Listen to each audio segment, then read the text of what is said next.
All right, I want to talk a little bit about Harry Potter. And this might be the start of a new video series where I kind of dive into um, famous stories and the psychology, the philosophy, um, and the storytelling behind what makes them so deep, so successful, and talk about some of the secret messages that I noticed.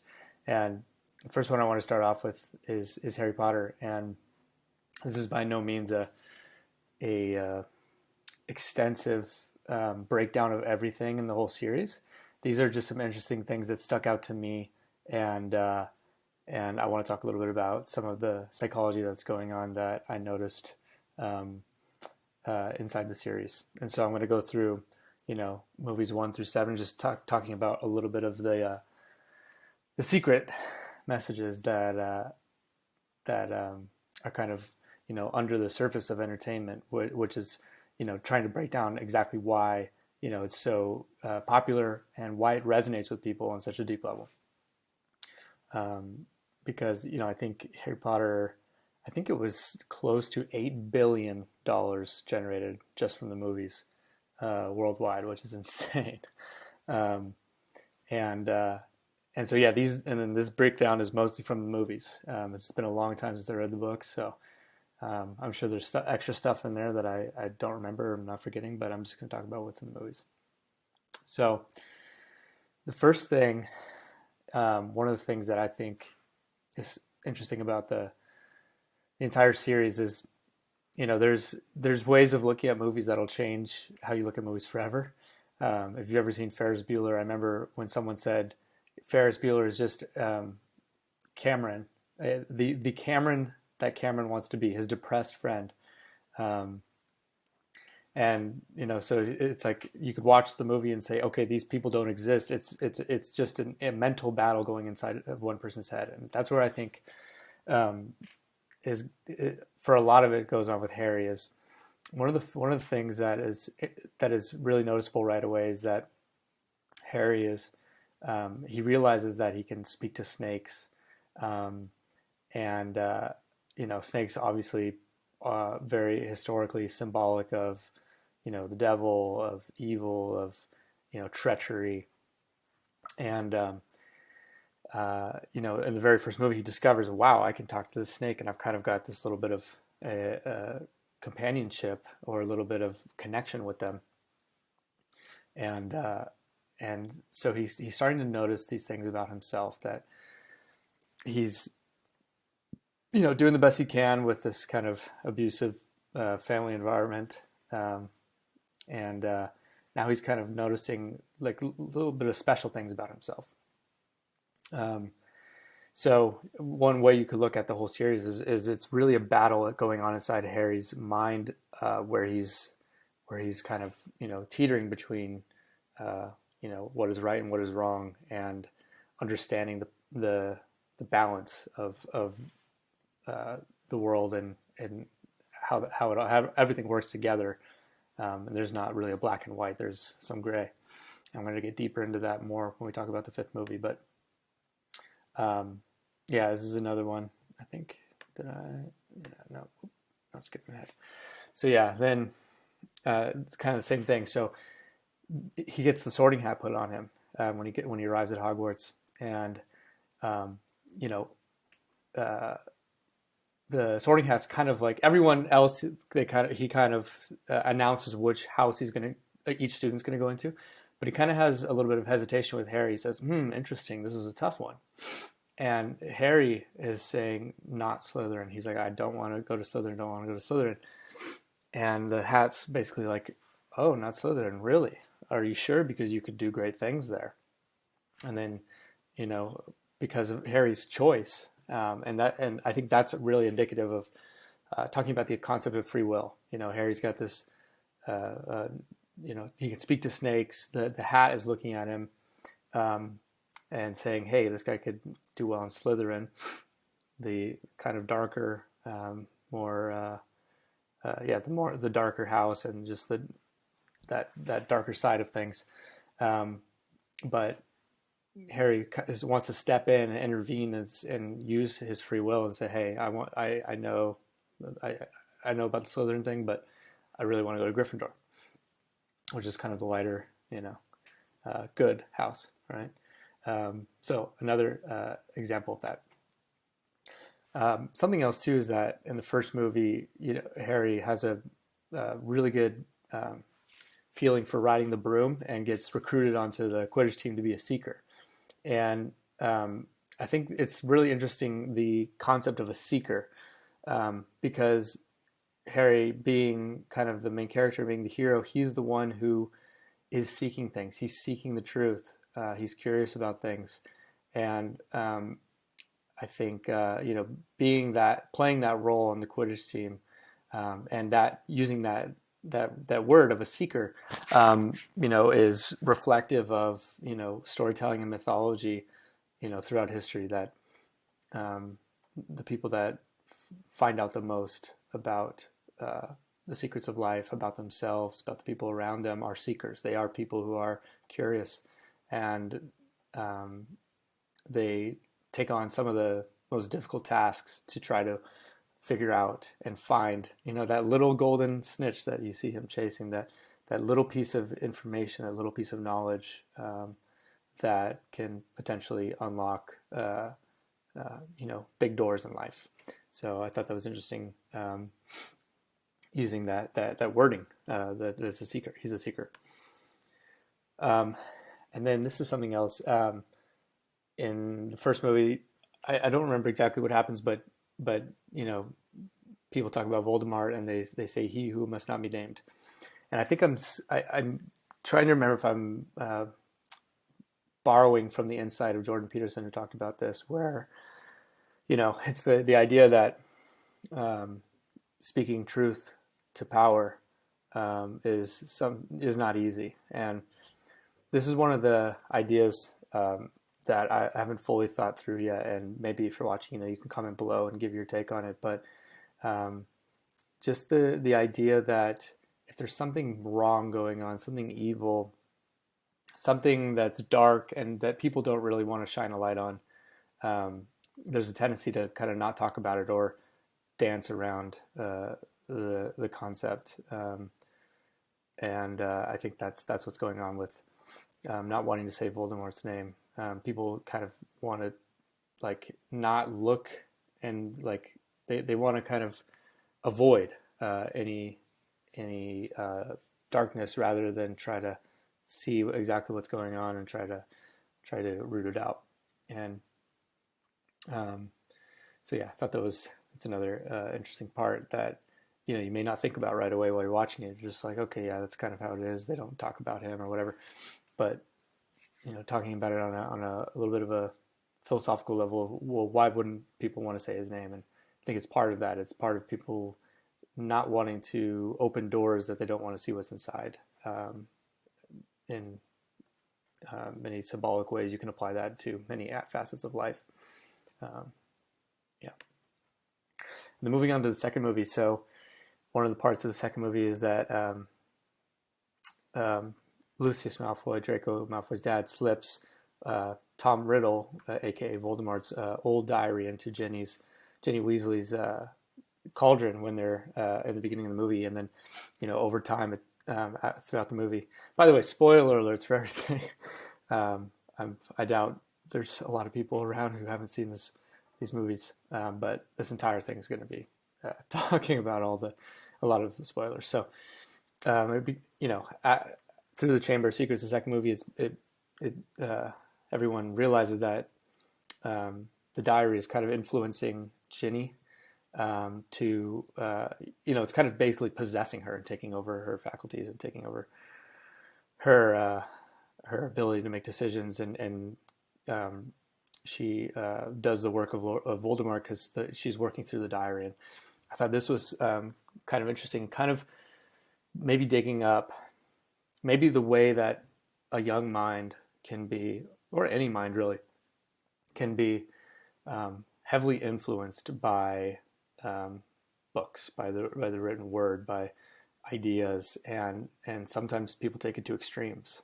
When I think of Tom Riddle book, I think of all crazy stuff that goes on in modern universities. I think about Marxist stuff. I think about, intense, like over the top feminism stuff.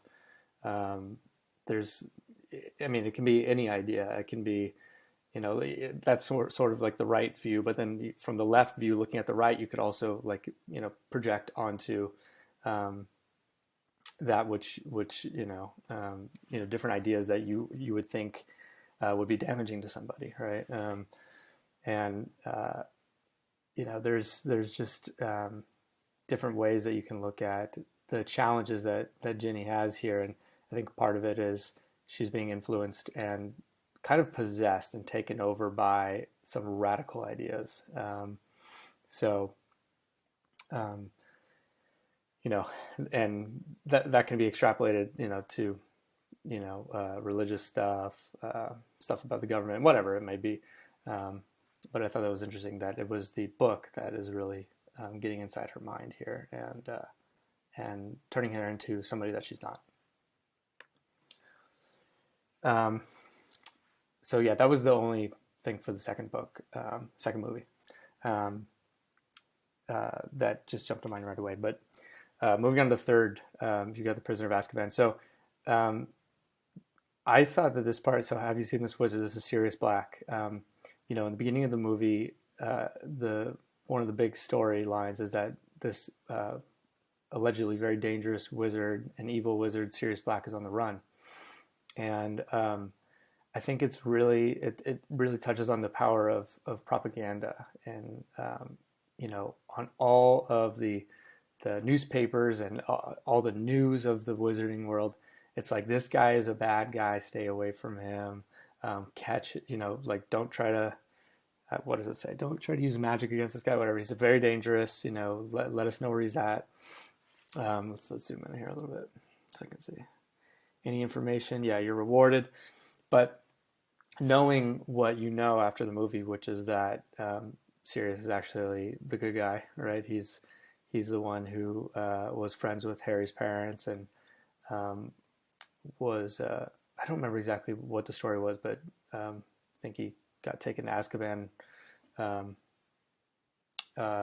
Someone can comment below, but he was wrongly put there, and now like the whole world is against him. And yeah, I think it really goes to show, like especially modern times, recording this in 2021, there's the power of messaging and media and propaganda and turning the public against somebody when all the facts might not be out in the clear. And just to go back, this shows that even Harry doesn't even know about this until halfway through the movie. He thinks Sirius Black is out to kill him,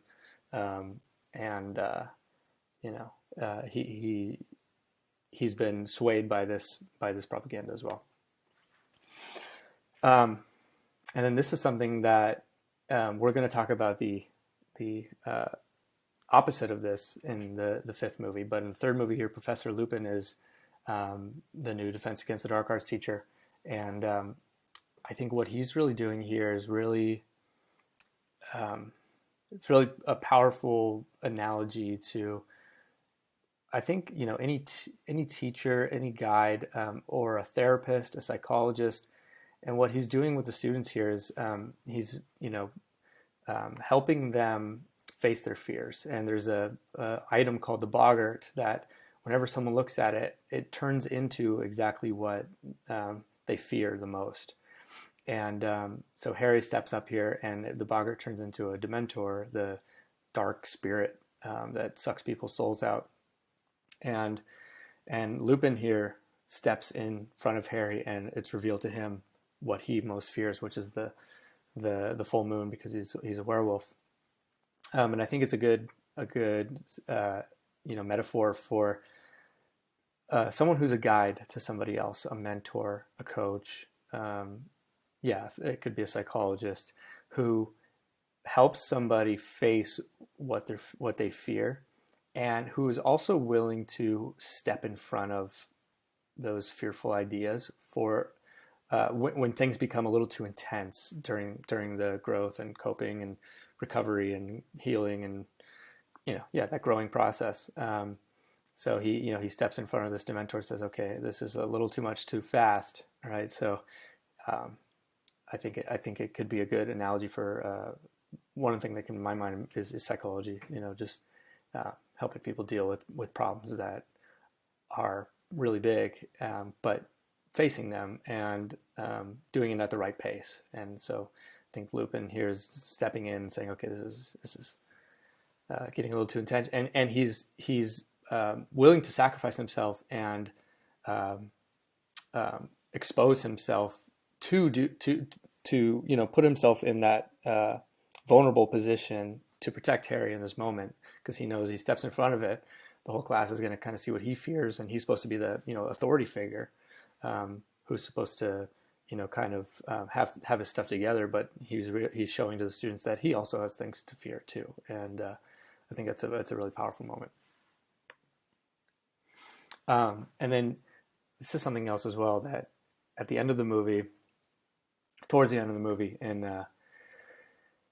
the same movie, Prisoner of Azkaban, the third movie, Harry here is trying to save himself and Sirius's life as the Dementors kind of close in on them out in this frozen lake area of the grounds, and he sees this stag, this deer-looking thing, in a bright light, and shines and blasts all of the Dementors away at the very last moment, at the nick of time, to save their lives. And what Harry thinks originally is that he says, "Oh," because I guess with the Patronus spell, I can't remember exactly, but I think it's each person has kind of a different animal that kind of represents them. And he sees the stag, and he realizes, "Oh, my dad was a stag," and he says, "Oh, my dad saved us." All right, so he's kind of, even though his dad is dead, he's thinking like, I don't know exactly what he's thinking. Maybe it's his dad's spirit or something's going on. And if you remember the third movie, what happens is after this moment, they come back and they have to go back in time to save someone's life. I don't remember who they're saving the life of. I think it's the bird, the bird animal flying thing, half bird, half horse type of thing. But and I think there's more to it than that. But what happens is Harry comes around on the other end, and from the other side of the lake, since they're going back in time, he can see himself and Sirius in this position, and he says, "Okay, like here we are. We're across the lakes," and he's looking around. He says, "It's okay, Hermione." He's with Hermione. He says, "Oh, my dad's going to show up any minute now, and he's going to do the spell." And what he sees is like the Dementors getting closer and closer, and the time just going by, and nothing's happening, and the Dementors are about to get Sirius and Harry, and is about to suck the souls out of both of them, and his dad's nowhere to be found, and he realizes that there's nobody coming, and so he steps up and fires out the Expecto Patronum not curse, the spell, and gets rid of all the Dementors. And I think symbolically, this is a moment of one of the first steps into adulthood for Harry, and a symbol of a stepping into adulthood for anybody, which is that you look around you and there's the bystander effect, like, okay, the adult or the leader or somebody is going to step in and make things happen. And what Harry realizes is that, okay, my dad is not here. My dad's not alive. I need to play the role of my dad. And he, sends off this spell, and he becomes, the leader. He steps into the role of the protector, the father-like figure, and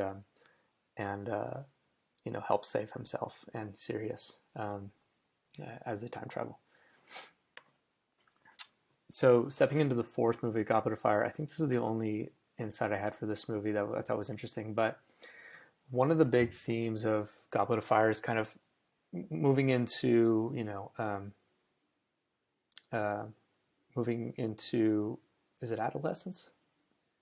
I don't know, into the teenage years where, the sexual dynamics come into play, um, the you know like Harry like asking girls out to the dance, and Ron and Hermione kind of having a little bit of romance stuff going on. And what I thought was really interesting is that the two visiting schools that come in for the Triwizard Tournament, I don't remember the names of each school, but it's showing the dichotomy of the masculine and feminine energy. So you've got the very feminine, mysterious, soft, delicate, all girls school coming in that are that feminine energy, and then you've got the masculine energy of the tough, Victor Crumb led guys who come in, banging their big canes and running and doing backflips and stuff like that. So I thought it was an interesting dynamic of really symbolically showing the move of Harry and his friends into that that period of kind of growth and figuring yourself out as a teenager, and being attracted to someone that you like, and thought it was a cool visual way of doing that, but that is not obvious. It's kind of hanging out there on the periphery, that but you don't notice it until it comes through. Yeah, I'm not exactly sure what to add to that, but yeah, that's it. So, fifth movie. A lot about this woman. So this is, Professor Umbridge, hired by the Ministry of Magic, which is supposed to be kind of the government of the the wizarding world, and she, I think it's kind of a symbol of government education, and how there's kind of not too much empathy for the students. They have an agenda that they want to push, and one of the main scenes that's interesting here is, they step into she's the new Defense Against the Dark Arts teacher, and all the students step into the classroom, and they say, okay, well, we're ready to learn the spells to defend ourselves, the defense against the dark arts. And she says, oh, who do you imagine wants to attack children like yourself? You don't need to, defend yourselves, basically. And they said, someone says, how are we going to protect ourselves from what's out there? And like, there's nobody out there. And Harry says, Lord Voldemort has returned. I saw him, or I know it's true. I saw it happen. And she says, no, that's not true. That's a lie, and calling him a liar in class. And so, I think this is indicative of, one of the obvious things you could say is that this is like, the push against gun rights in the United States. Like, hey, why do you need a gun? Why do you need a gun? You don't need to protect yourself. There's everything is safe. Don't worry about things, and things like that. And but I think you can go even another step with it, where you say, first she's trying to disarm, not just by taking their wands away, taking away the type of spells they could learn to defend themselves, but she's trying to take away their mental defenses, which is by saying what is true is not true. And Harry should not believe what he saw, because it's not true that Voldemort's back, that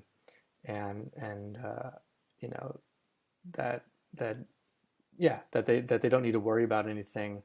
So kind of this is the counterpoint to the earlier shot with Professor Lupin, where he's helping people face their fears head on. He's teaching them defensive spells, and she, on the other hand, is not living in reality, and believes that she doesn't really believe much. She's kind of just has an agenda, and is trying to disarm the kids so that they can't protect themselves, basically, and is not teaching them anything real. Kind of indicative of a lot of, modern schooling, where you're just kind of learning useless stuff you're not going to use ever.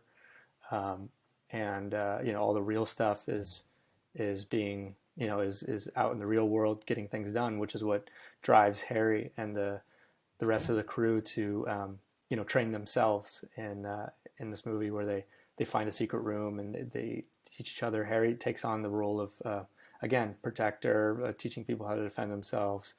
Um, when Professor Umbridge here creates a market need for it, Harry and his friends kind of fill it, um, which it happens in real life and politics, and when people will defend themselves however they can, if they're not completely trapped in a hopeless system.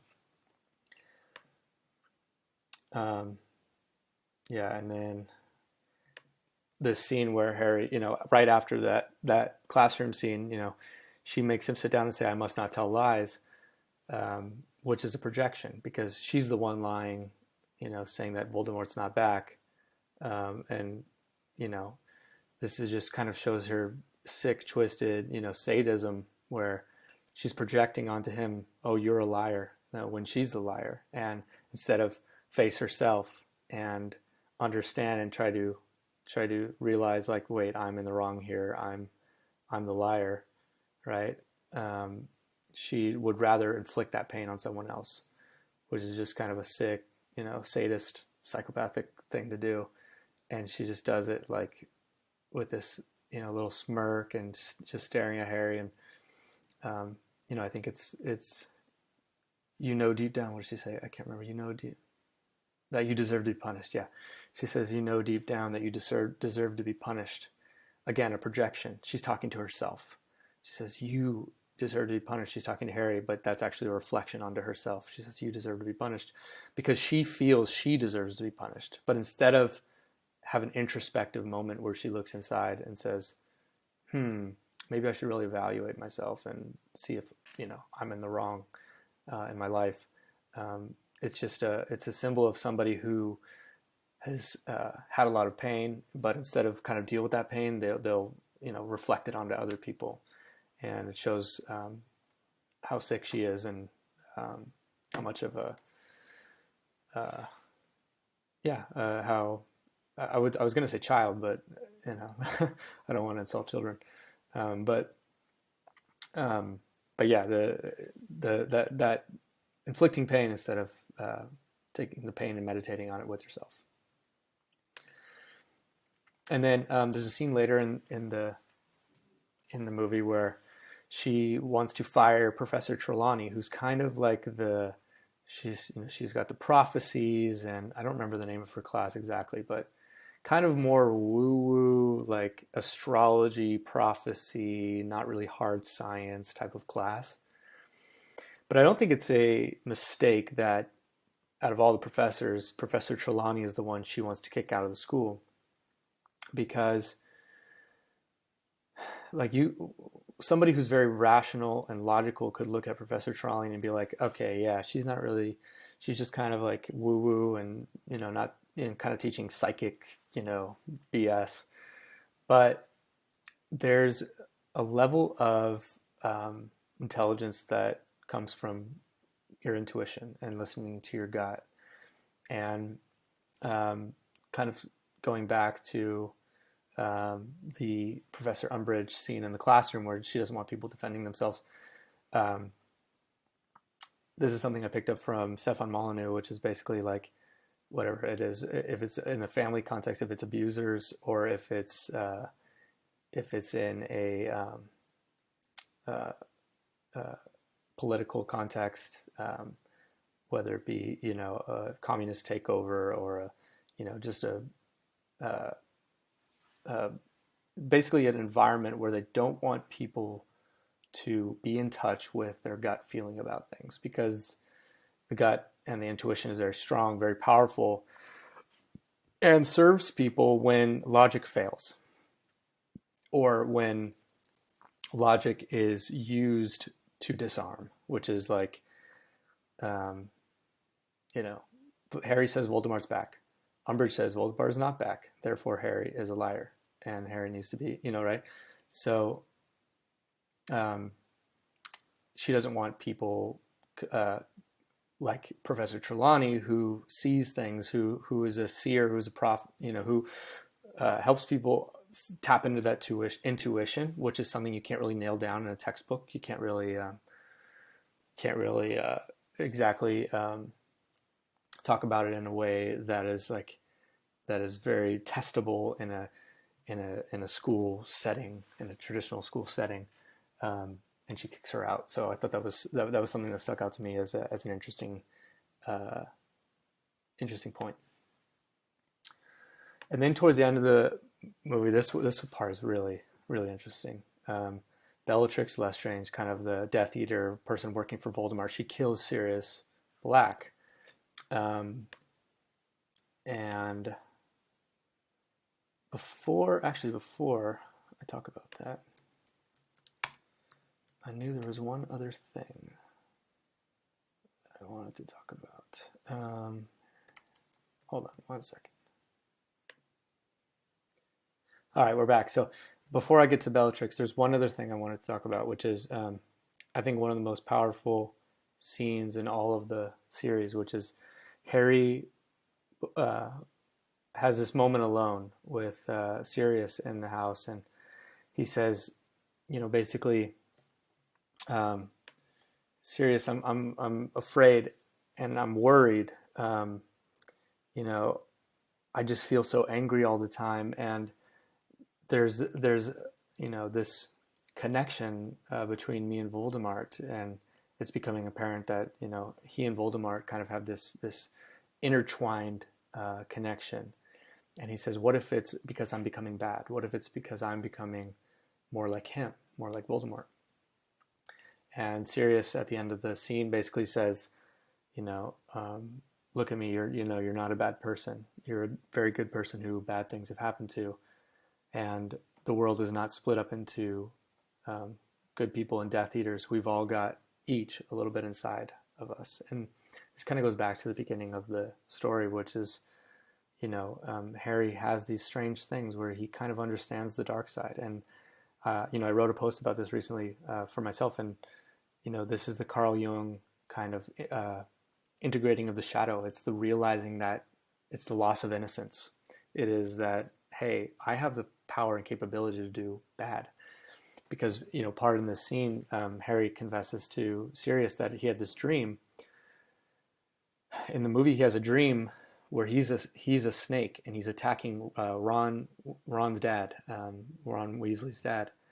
And in real life, he wakes up to the dream, but in real life, it actually happened. So there was a snake that attacked Ron Weasley's dad in the Ministry of Magic. And so that's the connection that he and Voldemort have. Like, Harry's kind of getting a peek into Voldemort's mind in this weird way. And so he said, I wasn't just watching in my dream. I was the snake. I was the one attacking. So he's understanding, and this is like a psychological thing where integrating the shadow. Carl Jung talked about this, where basically it's the realization that you have the choice to be a good or bad person. I think if you live life on autopilot for a long time, you just automatically assume you're always right and you're doing good. And if you never stop and have this self-introspection, and it's usually triggered by a painful moment where you don't get something doesn't go your way in life. At least that's what happened with me. But I think it's a very powerful scene, and Sirius is this freaking godsend connection to sanity in this very moment. He's the only family that Harry has left, and it's this moment of true comfort for him, because for myself in my own life, I had a similar experience where I had someone close to me who kind of helped me talk through some of these things when I felt like there's no one really I could talk to about that, because it's a very scary feeling to feel like you're a bad person, to like Harry wondering if he's becoming a Voldemort.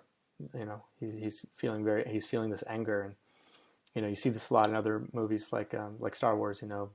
Darth Vader, before he becomes Darth Vader, the dark side Sith guy saying, tap into your anger, right? But the anger's, can be a healthy defensive emotion, or it can, really take over you. And so he's scared about that. And it's a very touching scene here with Sirius, and he feels he has this opportunity to have a very honest conversation with someone. And and Sirius is a real, he's experienced some real things in life, and is speaking from experience, and isn't afraid to face these scary emotions with Harry, and kind of go along with him with the journey. So that being said, in this scene when Bellatrix Lestrange at the end of the movie kills Sirius, Harry just losing his mind, right? And this, she's the follower of Voldemort, and kills him, and Harry gets pissed off and chases after her, and she basically ripped out the last family he had, and connection to someone who kind of understands him besides Dumbledore. Sirius is one of the only ones who I think understands him on a deep level. And this part is crazy because what he does is he chases after her, and he says Crucio, and he hits her. And the Cruciatus curse, I don't remember exactly what it's called, but that's the torture curse, where you can torture somebody if you say it. And he hits her with it, but nothing really happens. And then Voldemort kind of comes in his head and says, you have to mean it. You really have to mean it. She killed him. She killed Sirius. She deserves it. Let her have it, right? And there's Voldemort's voice coming in. And at this point, Voldemort, he could kill Harry, from where he's standing. He comes out of nowhere. But instead, it's not about killing Harry. He wants to corrupt him. Because to kill Harry would be something simple. It would be Voldemort is corrupt, and he wants Harry to torture her, because then it will be he wants to prove that everyone is corruptible, because then it would justify his own descendants into corruption and evil and stuff like that. He'll if Harry started torturing her, which he's very keen to do after she murdered his last real sense of family. Voldemort wants to see him give into that anger, give into that hate, and to really let her feel the pain that he's feeling. And so had he really meant it and really wanted to use the curse, Voldemort would have been better than Voldemort killing him, because he could just say, look, Harry is corruptible, this is just life. There's only power, there was only corruption, and it would justify his own bad choices. And he says how you won't do it, and he knocks the wand away. It says, so weak. And kind of going back to Professor Umbridge, this is a projection again. This is, he's the one who's weak. He says, Harry, oh, you're so weak. But in reality, it takes, more strength to not give in to that bad feeling. And I think Voldemort in that moment, he's like, oh, you're weak. You can't do it. Trying to mock Harry for showing mercy, which is something that Voldemort's not capable of. And then this part, at the very end of the Order of the Phoenix, I don't exactly understand it. And if you do, comment below. But this is an idea I'm still trying to work out, where the fifth movie, and part of why he's so desperate to talk to Sirius and tell him about these dark thoughts he's having, in my opinion, is because he's very alone in this movie more than any other movie. Throughout the movie, Dumbledore kind of avoids him and doesn't talk to him. And I think part of it is, if we leave Dumbledore out of it for a second, I think the loneliness that Harry feels during this chapter of his life is sort of an indicator of anyone who's pursuing truth, or they're pursuing their own path, and they will feel very alone sometimes. They'll feel like not a lot of people can understand what they're going through, and it's in my opinion a can be a necessary phase for someone who's trying to figure out who they are and what the world's all about. And it's not necessarily that they're isolated physically, but mentally isolated because they need to kind of step away and figure things out. But like I said earlier, Dumbledore and Sirius are kind of the two people that understand him on a really deep level. And what Dumbledore says is basically like, I didn't want to, since there was a connection between you and Voldemort, I thought if I, avoided talking to you, I would, Voldemort wouldn't be tempted to get to me through you. And I don't know if I have an idea about that yet. If you do, comment below. But I don't know if there's something psychological about that, other than, like, Dumbledore says he's doing it to protect Harry. I would be wondering if Dumbledore would be doing it because he fears the darkness that Harry could be expressing, that could be coming out, and that could be a projection of my own. But that's my only thought on that. And then one other thing, I don't remember when and where Luna Lovegood first gets introduced, but I think there's a very interesting connection between her and Harry, which is that, see, in this GIF, you're just as sane as I am. And this is when Harry and her, so there's these, carousels that take the students from the train up to school in the beginning of the year. And they kind of look like they're just moving on their own. But Luna and Harry are the only ones can see that they're not moving on their own. There's actually, invisible to everyone else except these two, these big, like, scary looking, dark, like, dragon horses type things. And I think Luna Lovegood basically says, like, the only people who can see them are the people who've seen truly terrible things. And so I think they kind of share a bond of going through some tough, traumatic times. I think Luna's mom dies when she's young, something like that. But one of the things I like about Luna is that, yeah, you're just as sane as I am. So I think she kind of represents, everyone else looks at her, and instead of Luna Lovegood, they call her Loony Lovegood because they think she's crazy. And kind of the same thing with Sirius, where Harry needs to, like, talk about these ideas, and he feels like Sirius is the only one he can confide in. I think Luna also provides a little bit of touch of sanity, even though she seems insane to other people. She provides a touch of sanity to Harry because she's very in tune with her intuition. She sees the same things that Harry sees. She understands Harry kind of on a deep level that's kind of not really describable. It's kind of implied that they both are on the same vibe, on the same wavelength. And I think she represents, kind of in the same way that Sirius, everyone in the newspapers said Sirius was a crazy, bad, dangerous person. Everyone in school thinks that Luna's crazy, and Harry sees through that because she has something valuable to offer, which is that, I think in life too, there's like the mainstream thought that, most people, you can kind of guess what their opinions are going to be on a majority of things in the world based on, who they are and where they come from. And then what you see with Luna is a desire or an ability or a willingness to look foolish to other people in order to express herself and to,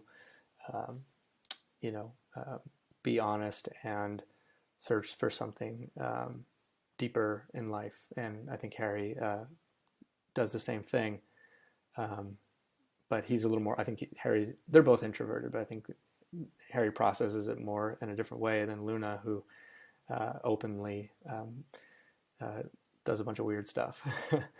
But I think she's an interesting character because she brings that out of Harry, that and she, I think, yeah, keeps Harry somewhat sane with her seeming insanity, but they're both, I think they both see things on a deeper level than most other people do.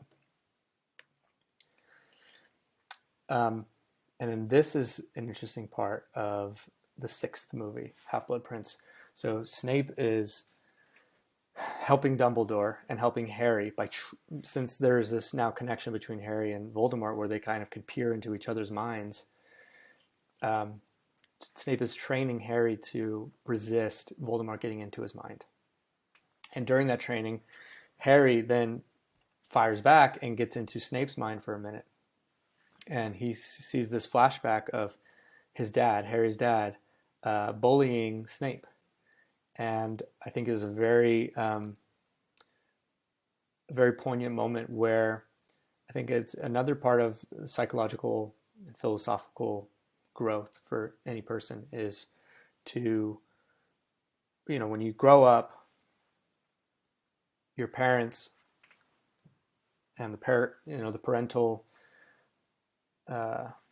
archetype is basically, like a god, in Christianity, God the Father and Mary the Mother, it's father and mother.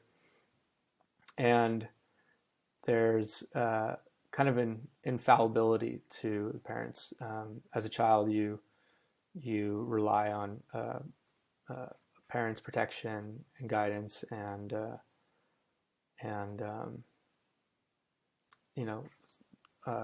providing for you to keep you alive, to keep you to help you grow. And so as a child, you look to them as gods, as perfect, can do no wrong. And so I think this was an interesting point where Harry realizes, oh, wait a minute, maybe my dad wasn't perfect. Maybe he had his own troubles as a young man, and was capable of doing bad things as well. And I think that's an interesting psychological moment for most people in their growth. Psychological growth is to realize that your family and your parents especially are people too, and that there's usually more to the story than meets the eye, as you get older. And I think it's a normal part of growing up. I thought it very interesting. And another part here too is Professor Slughorn. So one of the big parts of the sixth movie is Dumbledore is trying to get Harry. So there's the device that is called the Pensieve that allows people to revisit their memories. And Dumbledore realizes that Professor Slughorn, who's the new Defense Against the Dark Arts teacher, used to teach at Hogwarts a long time ago, back when Voldemort was a kid. This is Voldemort here. And there's a memory that unlocks the key to understanding what's going on with Voldemort. But Professor Slughorn has inserted a fake memory because he's ashamed of the truth. And the truth is, Voldemort came to him and asked him about Horcruxes, and that's when you split your soul off into many, many pieces. And the only way to do that is by murdering someone, but it prevents you from dying. So, as a side note, going into that for a second, Tom Riddle, aka Voldemort here, he says, he's interested in not dying, and he's willing to kill to do that. And you see this also in like Lord of the Rings with Gollum and Smeagol, the split of the personality through corruption. And but anyways, I think one of the interesting parts here is that I think being honest about the past and about tough things that you've done in life can be painful, but it can help you unlock and see clearly now in the present and know how to move forward in the future. And so that's something that Professor Slughorn struggles with in this movie, that Harry tries to convince him to give an honest memory because it's going to help them realize what they need to do to defeat Voldemort. But I thought it was interesting that Slughorn, he's got a lot of shame and repression and doesn't want to talk about it. And I think it really touches on the concept and the idea of guilt and shame and learning to process it in a healthy way and dealing with the past so that it doesn't stop you from handling your present and moving on and moving forward in a better way in the future.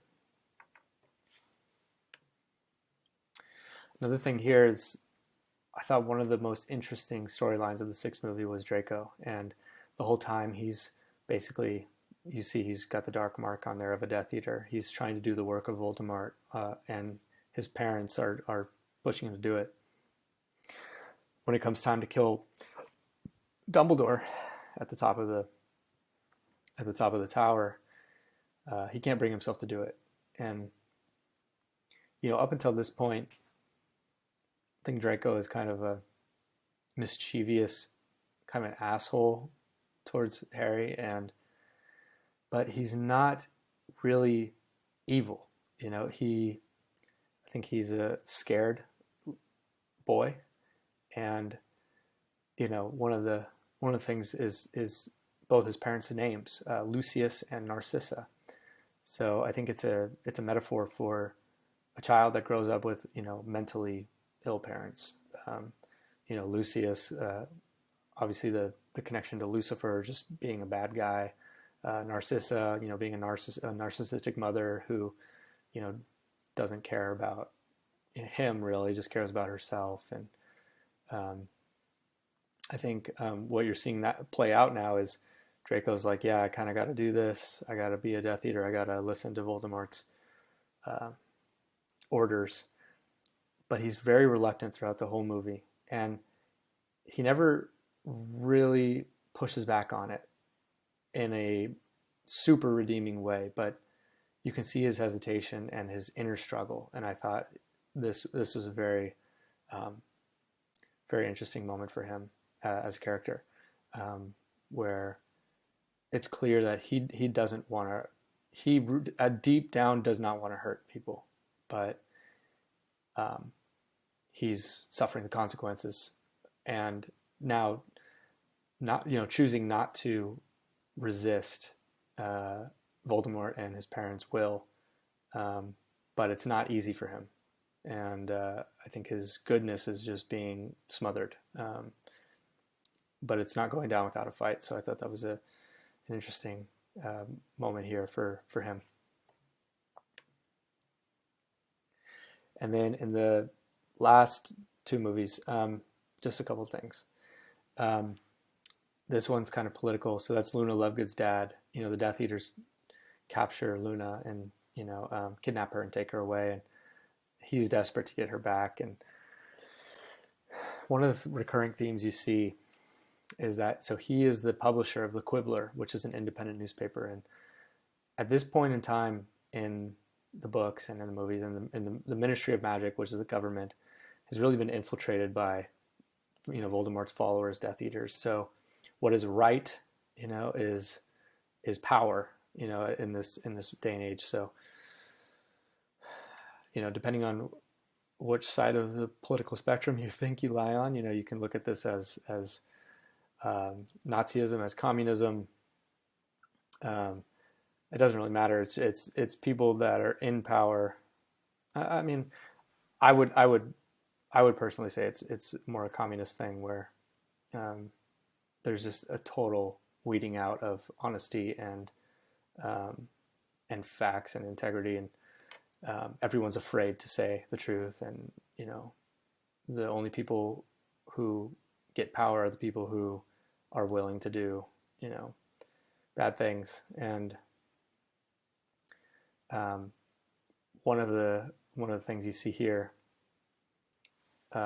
with Luna Lovegood's dad, he's an independent publisher, and by this time, the newspaper, the Daily Prophet, is just being printed by the Ministry of Magic. It's just pure propaganda, and he's kind of smothered as a publisher, as a journalist, because he's the last independent one, right?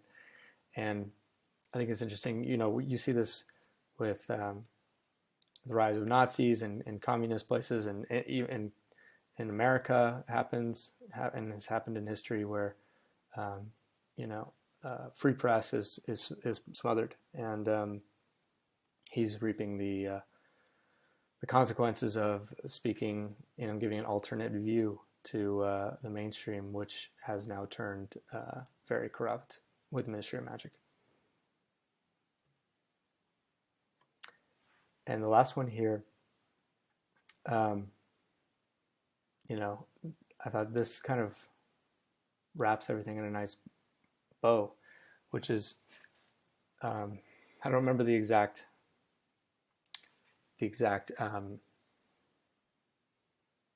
sequence of events, but I think Voldemort kills Harry, but Harry has the revival magic, something like that. But before he comes back to life, he kind of has this like spiritual, realm where he's kind of talking to Dumbledore and quote unquote heaven. It's kind of like a heaven type of place. And Harry says, hey, Dumbledore or Professor Dumbledore, is this really happening, or is it just in my head? And Dumbledore says, of course it's happening inside your head, Harry, but why would that mean that it's not real? And I think it's kind of ties back to the very beginning, which is that you can look at this series as kind of a battle inside Harry's head. He wants to do good. He also has pieces of, Voldemort inside him. He's got the scar. He can speak to snakes. He's got a mind, connection with this Dark Lord, and so I think it's a nice message that, what's that famous I think it's Mark Twain quote where he says, I've suffered many great tragedies in my life, or whatever it is, and and some of them and most of them never really even happened. He's talking about the mind, the battle of the mind, and overcoming things mentally, and learning to defend yourself, express yourself, grow, all those things, and fighting off the urge and the temptation to do wrong.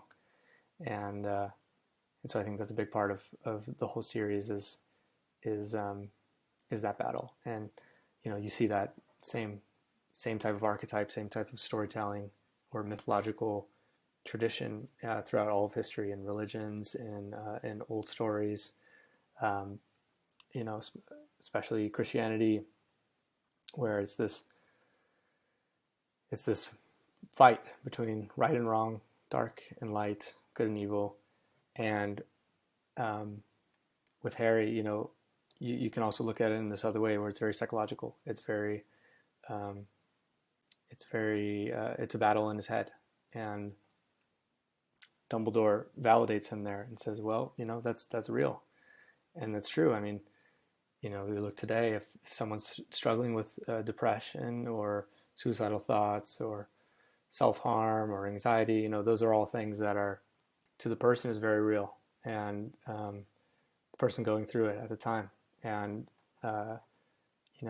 it's part of the invisible world. It's the same idea as, Umbridge trying to, first, before she's saying you can't do any spells, she's trying to disarm people in their minds through lies, through not dealing with reality. And I think what's heroic about Harry in the story is that, again, he's a seeker. He seeks out reality. He isn't afraid to confront himself and the gray area of life that maybe for other people there's black and white, right and wrong, but he's the one that's gonna, realize that within himself and with people around him, that it's never just good or bad, right or wrong. There's always each force at play in the yin yang, the balance of the world, and being willing to face that is a heroic thing. So hope you enjoyed this. I'm going to wrap it up here at 1 hour here, And if you have any comments, comment below. I learned to look at stories in a deeper, different way like this than normal from guys like Jordan Peterson, Stefan Molyneux, my brother as well. And so I hope you got something out of this, and maybe I will make this a series. All right, talk to you soon. Oh, last thing. One more thing I will say. If you want to stay in touch with me and learn more about psychology, persuasion, mindset, freedom, personal freedom, entrepreneurship, things like that, just go to radicalpersuasion.com, and you can sign up for my email list for free, and I'll be sending out stuff like this in the future. So again, hope you enjoyed. Comment below, let me know your thoughts, and those are the big things that stuck out to me, the really fun things that stuck out to me, that I thought really went on a deeper level, psychological level, that are great to watch. All right, until next time, thank you.